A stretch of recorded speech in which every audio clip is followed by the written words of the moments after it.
आणि ह्या बीजेपीन बहुजन समाजाचेर अशी कुराड मारली की तांकां काबार करून उडयली. बहुजन समाजाक भिकारी करून उडयलो. मायनिंग बेल्टान अक्षरशः लायव्हलीहूड लोकांचे कुटुंब लोकांचे फॅमिली उद्ध्वस्त करून उडयले. आणि हे प्राऊडली मनोहर पर्रीकर नॅशनल टीव्हीचेर वयता आनी सांगता की मायनिंग आपूण बंद केला म्हणून. आणि तुम्ही ज्यांची नावां घातलेल्या त्या तिगूय जाणांक तुम्ही आज तुमच्या पार्ट्यान घेतल्यात आणि तांकां नाचयतात, तांकां मिनिस्ट्री दिल्या. तुम्ही इन्क्वायरी मागलेली. 25,000 कोटी तुमचो फिगर आसा. शाह कमिशनान 35,000 कोटीचो दिल्लो.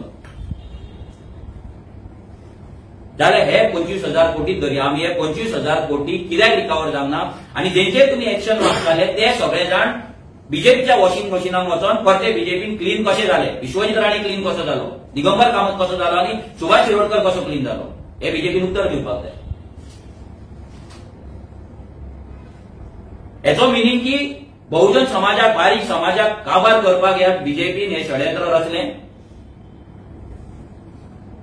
लोकांक पॉलिटिशियनाचेर डिपेंडंट केले, लोकांक लाचार केले, गुलाम केले आणि आपले राजकारण केले. आणि प्रत्येक वर्सा तांकां फक्त स्वप्न दाखयता तो की आमी आयज मायनिंग चालू करतले, फुडल्या म्हयन्यात चालू जातली, 2 म्हयन्यांत चालू जातली, 3 म्हयन्यांत चालू जातली आणि मायनिंग चालू